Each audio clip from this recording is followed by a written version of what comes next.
Dia ngatur apa-apa bisa gitu. Sabda tuh seneng ngatur misalnya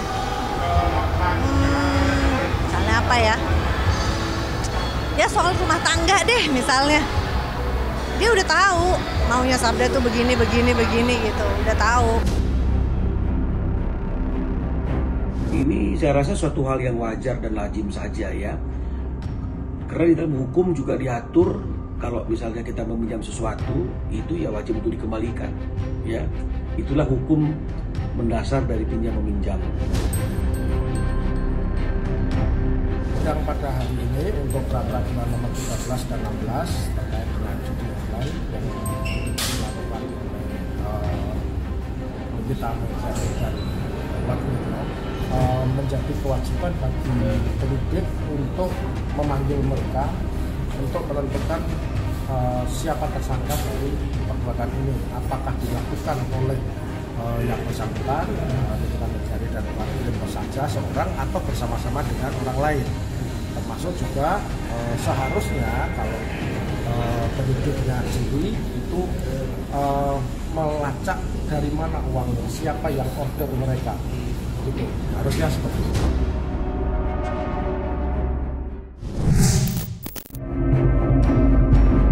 Perjalanan cinta beda usia antara Wulan Guritno dan Sabda Ahesa memang sempat menggemparkan jagat dunia maya kala itu.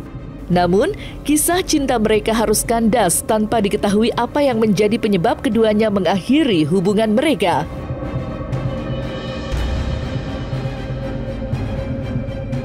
Semasa keduanya berpacaran, baik Wulan dan Sabda seringkali menunjukkan kemesraan. Bahkan keduanya digadang-gadang telah mendapat restu dari ibunda Sabda, Shanti Widianti, yang sangat mendukung hubungan mereka kala itu.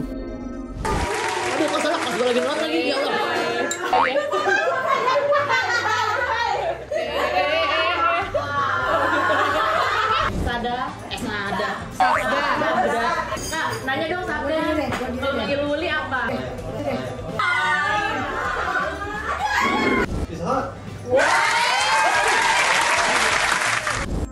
Namun, berjalannya waktu, kisah cinta mereka kini berubah menjadi sebuah kontroversi, di mana Wulan secara tiba-tiba menggugat Sabda untuk mengembalikan uang talangan senilai 396 juta rupiah untuk renovasi rumah yang diduga akan ditempatkan oleh Wulan dan Sabda.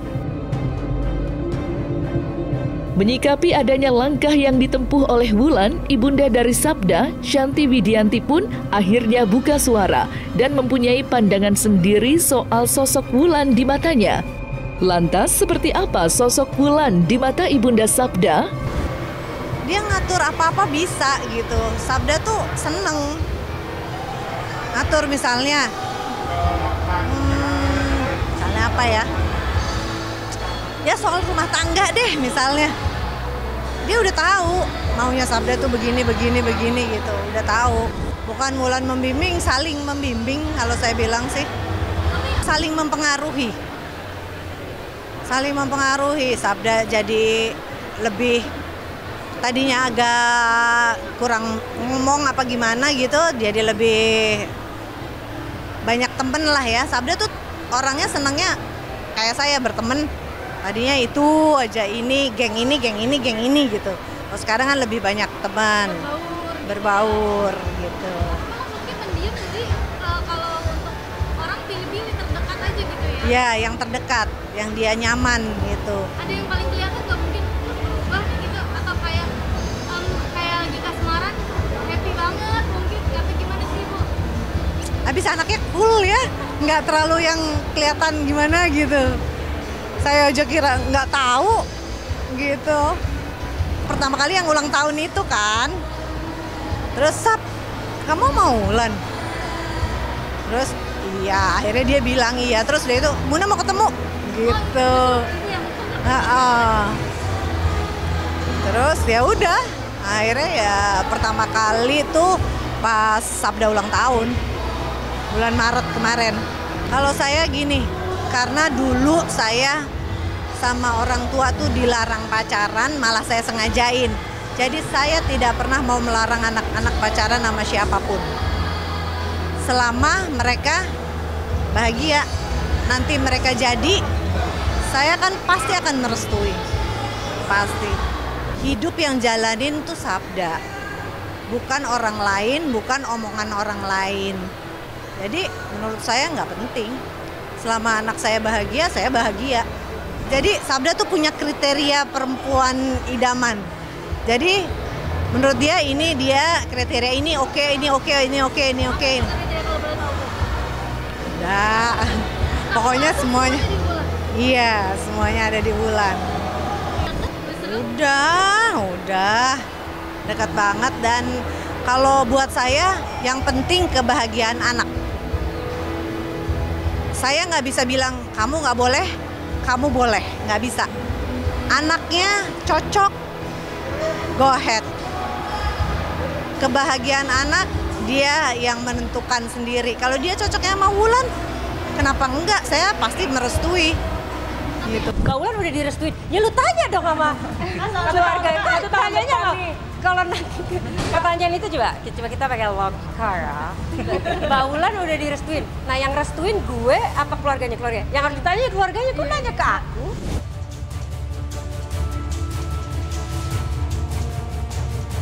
Keputusan Wulan Guritno menggugat sang mantan kekasih Sabda Ahesa kini menjadi topik perbincangan yang tengah hangat-hangatnya dibicarakan. Konon kabarnya, Wulan Guritno kini dibuat meradang dengan respon Sabda saat ditagih hutang. Kesabaran aktris berusia 42 tahun itu kian diuji lantaran sang mantan kekasih tak kunjung membayar hutangnya. Menurut kabar yang beredar, Sabda Ahesa diduga selalu berkelit dan meminta perpanjangan waktu kepada Wulan. Jauh sebelum mengajukan gugatan perdata di Pengadilan Negeri Jakarta Selatan, Wulan nyatanya sudah beberapa kali berusaha menagih hingga tak kunjung mendapat kejelasan. Respon Sabda Ahesa dikatakan selalu mengundur waktu untuk membayar hutang sejak pertengahan 2023 sampai dengan saat ini. Lantas, seperti apa respon pakar hukum melihat kejadian seperti ini? Ini saya rasa suatu hal yang wajar dan lazim saja ya. Karena di dalam hukum juga diatur kalau misalnya kita meminjam sesuatu itu ya wajib untuk dikembalikan. Ya, itulah hukum mendasar dari pinjam meminjam. Memang lumrah ya dalam suatu hubungan itu kalau misalnya kemudian kita saling tolong menolong, saling bantu membantu ya. Yang ada memberikan pertolongan kepada yang tidak ada ketika dibutuhkan, itu lumrah saja ya. Tapi janganlah kemudian kalau memang misalnya apa yang diberikan itu tidak diikhlaskan, bukan dianggap sebagai pemberian, tapi sebagai satu pinjaman, ya artinya ya kita juga harus sadar untuk memiliki etikat baik untuk mengembalikannya.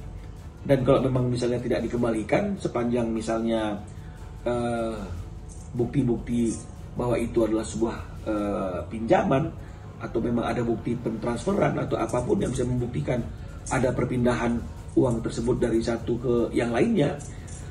Dan mungkin juga sekarang banyak kan orang ketika mengirim sesuatu ada beritanya, ya memang itu saya rasa sudah merupakan cukup bukti bahwa itu memang harus dikembalikan. Ada permintaan untuk didahulukan, ditalang untuk uang sebagai uang talangan yang jumlahnya cukup besar. Saya kira ini adalah suatu hal yang wajar kalau kemudian siapapun orang itu ingin uang itu dikembalikan. Apakah itu di tengah-tengah masa hubungan itu masih berlangsung atau tidak, ya tetap harus dikembalikan. Kita harus paham betul bahwa itu adalah bukan uang kepunyaan kita, tapi itu adalah uang kepunyaan teman kita, teman wanita kita, teman pria kita. Jadi kalau diminta ya harus dikembalikan. Lain ceritanya kalau misalnya kemudian itu diikhlaskan. Ya itu direlakan, ya mengingat hubungan yang ada selama ini, mengingat kedekatan selama ini itu diikhlaskan, itu boleh saja. Tapi kalau misalnya kemudian orang yang memberikan talangan, orang yang memberikan pinjaman di saat kita masih berhubungan merasa itu adalah suatu hutang yang harus dikembalikan, maka ketika diminta ya harus dikembalikan. Ya tipsnya bagaimana ya supaya hal ini tidak terjadi? Ya memang sebaiknya walaupun kita itu sedang pacaran ataukah teman dekat kita, belum ada ikatan apapun secara hukum sebagai suatu pasangan suami istri atau apapun juga, memang sebaiknya memang semuanya itu harus jelas ya. Artinya kita harus tertib administrasi, ada bukti ketika kita meminjamkan sesuatu, kecuali kalau memberi ya. Nah, tapi kalau memang landasannya memang ingin meminjamkan atau menalangi terlebih dahulu yang satu saat harus dikembalikan, ya memang harusnya semuanya itu ada dalam bentuk tertulisnya.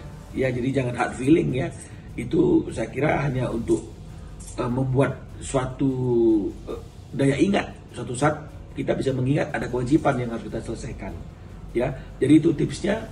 Jangan karena hubungan yang dekat lagi baik hubungannya, akhirnya kita menggampangkan hal-hal yang bersifat legal formil seperti itu.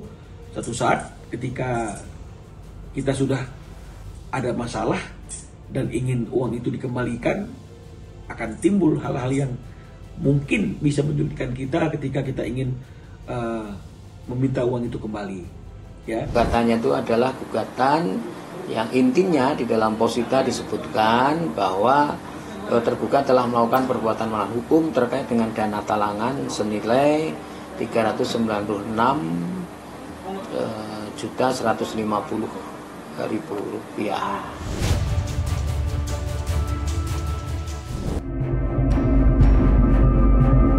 Terlepas dari kabar Wulan yang secara tiba-tiba menggugat Sabda, kini aktris berusia 42 tahun itu juga terlibat dalam pengaduan LP3HI atas dugaan promosi judi online bersama Nikita Mirzani.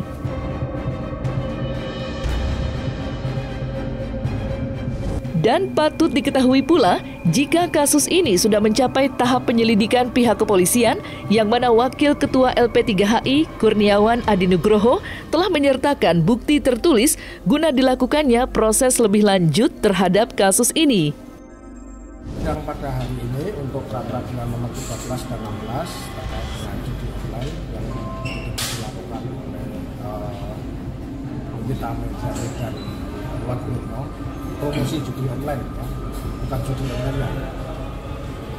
Pada sidang hari ini diantaranya adalah bukti tertulis dari para pihak, baik dari termohon, dari pihak kami maupun dari pihak termohon yaitu Barreskrim.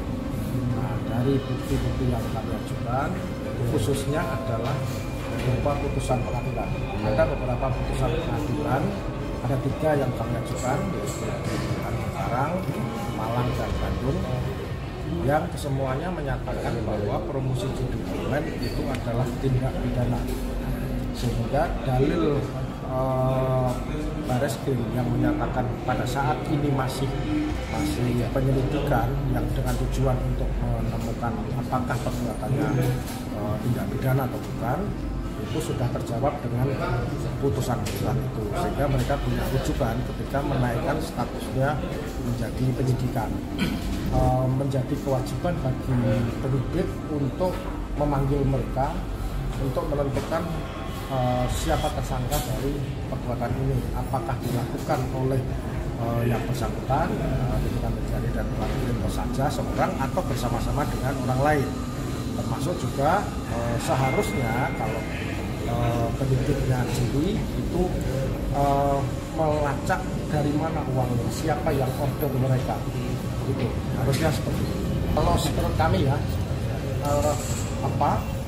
tidak bisa dibilang korban juga, karena mereka adalah orang yang memiliki kemampuan untuk melakukan perbuatan hukum.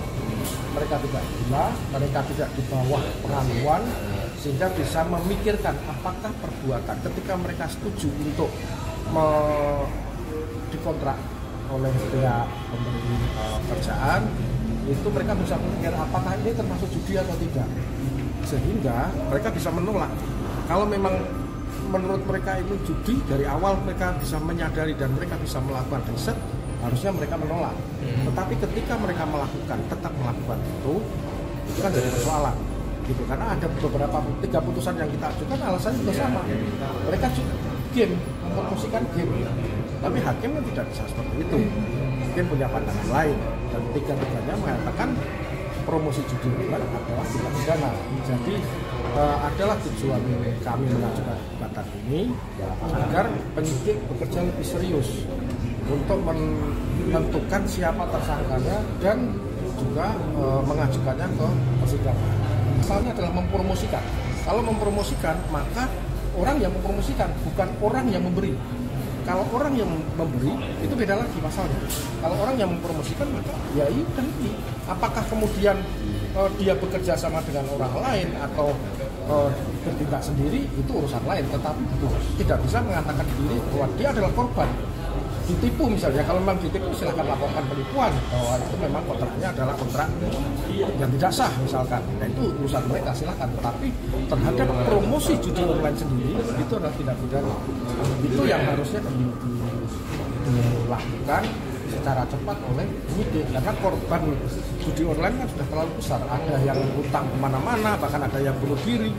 Masa mau dibiarkan begitu aja? Yang berjudi ya karena tertarik dengan promosi itu, ya mereka menjadi korban.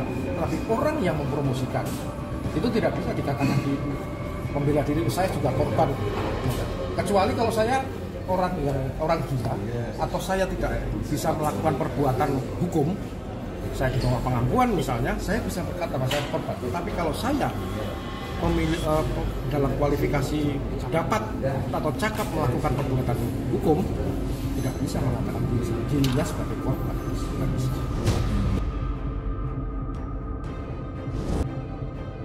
Nah, selesai sudah Cumi Lovers? Saksikan terus Cumi Camp In-Depth, kabar lengkap, mendalam, dan akurat dari narasumber terpercaya.